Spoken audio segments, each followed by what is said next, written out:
June 22nd, 1976, off the coast of Tenerife in the Canary Islands, crew members aboard the Spanish Navy vessel Atrevida stood frozen on deck, staring at an enormous, radiant object hovering silently above the water. It glowed with a blinding intensity, bluish-white, dome-shaped, and eerily stable, casting shimmering reflections across the ocean's surface. For nearly 40 minutes, it remained visible to both trained sailors and civilians alike, witnessed by hundreds across multiple islands. The night was calm. No aircraft had been authorized in the area, yet what they saw defied all conventional explanation. One crewman later described it as impossible to describe with earthly terms, and more disturbingly, some on board claim they could see humanoid shapes moving inside a transparent structure at the object's center. What exactly hovered in the skies over the Atlantic that night? A secret military test? An elaborate optical illusion? Or something entirely beyond our current understanding? To uncover what really happened, and why this case remains unresolved in official Spanish defense archives, we must start at the very moment the night sky turned unrecognizable.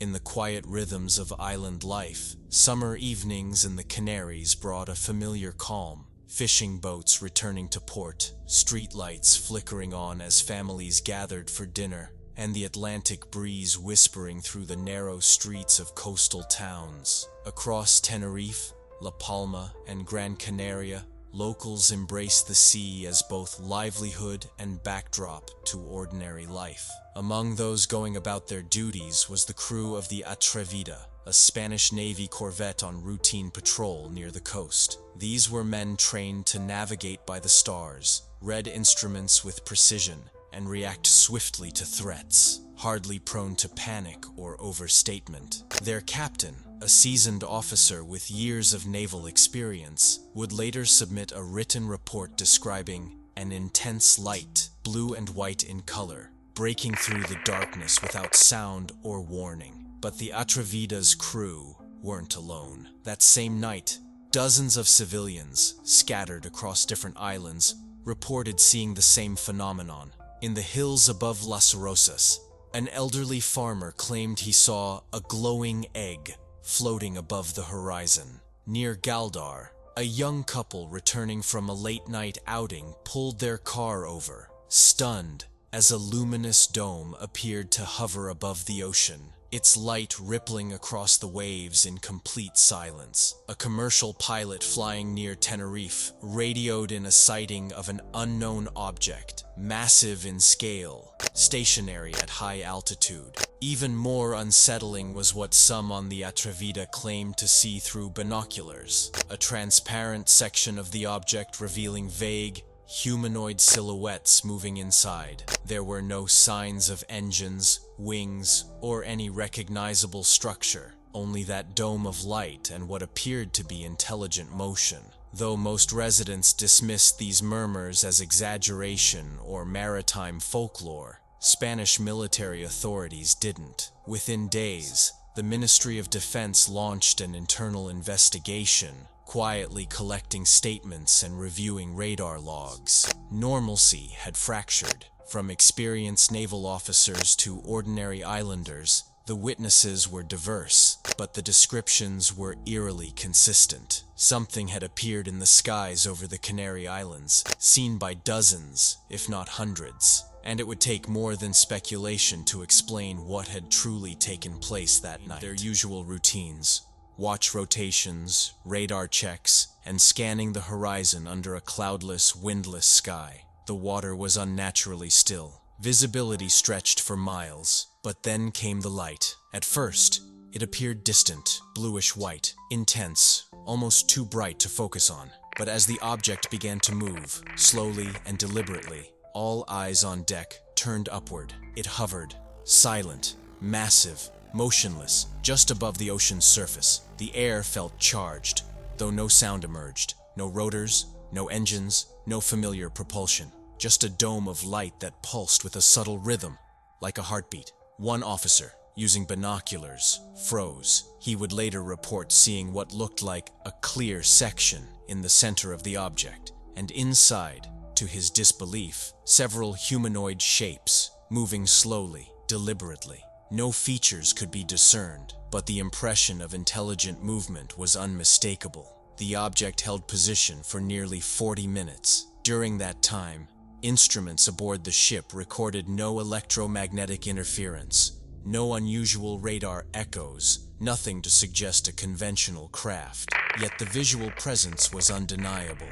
The crew stood in awe and fear, uncertain whether they were witnessing an unknown aircraft, a foreign weapon, or something altogether different. Meanwhile, across the islands, dozens of civilian witnesses described variations of the same thing, a glowing orb or dome, hovering low over the ocean, casting bright reflections and moving without sound. A couple in Agadi watched from their apartment balcony, unable to look away. A commercial pilot flying a short domestic route reported to air traffic control, "There is something hovering above the sea.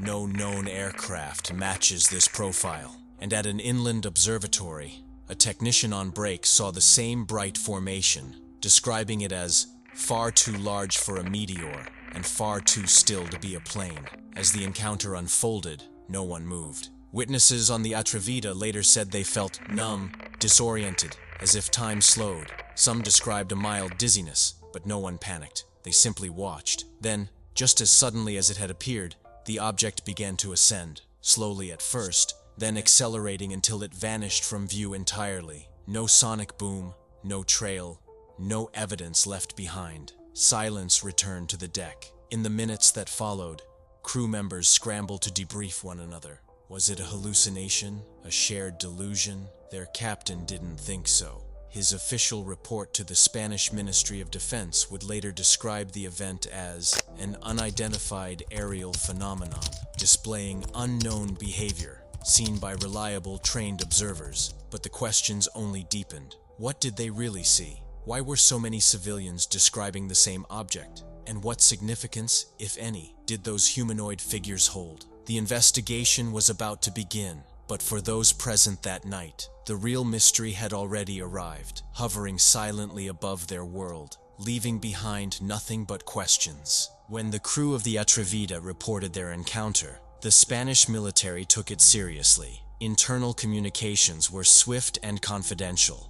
Within days, an official investigation was launched by the Ministry of Defense, quietly, without public acknowledgement. But it wouldn't remain hidden for long. Word of the sighting began to circulate across the islands. Local newspapers ran headlines about mysterious lights over the Atlantic, quoting residents who described the strange object in eerily similar terms. Some readers were intrigued, others rolled their eyes. But beneath the surface, authorities were already compiling eyewitness accounts into what would later become a once classified document, Informe Defensa 2276. This report, declassified years later, offers one of the most detailed official analyses of a mass UFO sighting in Western Europe. It includes testimonies from naval officers, radar specialists, and civilians. The most remarkable finding? Authorities could not identify any natural or man-made phenomenon to account for what so many had seen. The report formally concluded the object was a UFO, unidentified flying object, not attributable to known aircraft, atmospheric conditions, or astronomical events. And yet, there was no physical evidence. No electromagnetic interference was logged by the ship's equipment. No radar confirmation. No photos or videos surfaced. Despite dozens of credible witnesses, not a single material trace remained. For skeptics, this was damning. Some scientists speculated that the phenomenon could have been caused by a lenticular cloud formation illuminated by atmospheric refraction, creating the illusion of a hovering dome. Others proposed a rocket test or satellite decay, though no scheduled activity matched the time or region. A small number of analysts floated the possibility of psychological suggestion, that one strong sighting could have triggered collective misperception among scattered observers. But those who were there disagreed. They insisted on what they saw.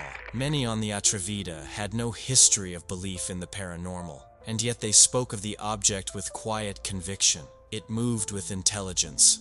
One officer later said, "We were not looking at a cloud or a flare. It was something else entirely." Ufologists were quick to seize on the case's unique features: the multiple island-wide sightings, the military involvement, the transparent section of the craft, and, most controversially, the reported humanoid figures seen inside. These details, they argued, place the Canary Islands sighting among the most compelling of the 20th century. Still, contradictions remain. Some civilian accounts varied in the object's shape or brightness. A few described it as motionless, while others swore it maneuvered in ways no known aircraft could. Some saw only light, others believed they saw structure. The official report, while thorough, avoided any definitive conclusion. The case remains unresolved. To this day, no scientific explanation has successfully accounted for all the details described that night. The Spanish government has not reopened the file.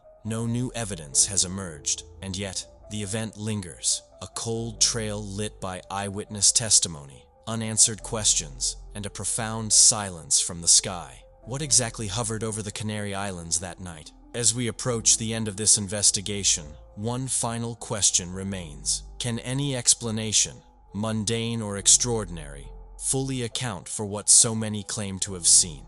What exactly appeared in the skies over the Atlantic that night remains a mystery. An object, seen by both civilians and military personnel, hovered in silence, moved with apparent intelligence, and left no physical trace. Eyewitnesses described glowing lights, dome-like structures, and even shadowy figures inside. Yet no aircraft was detected on radar. No sonic boom, no crash, no conclusive evidence, just parallel accounts stitched together by awe, confusion, and a quiet insistence that something unexplainable had occurred. For many who witnessed it, the experience never quite faded. Some former crew members of the Atrevida have spoken about the encounter only sparingly, reluctant to revisit the questions it raised. Others, including local residents, still recall the moment with a strange mix of wonder and unease. Their stories didn't make headlines for long, but the memory lingered. So what was it? A classified technology we weren't meant to see? A rare atmospheric illusion misinterpreted by dozens of observers? Or something that challenges the limits of our understanding? The Spanish military closed its investigation without resolution. No further reports followed, and yet, the light over the ocean remains one of Europe's most persistent UFO enigmas, documented, witnessed, and unanswered. Perhaps the truth lies not just in official archives or witness testimonies, but in the quiet spaces between what we can prove and what we choose to believe. What's your take? Let me know in the comments, and as always, keep asking questions. Stay curious. Did the Spanish Navy truly witness an unknown craft, possibly inhabited, or was it all a trick of the light over open water? Share your theory in the comments below.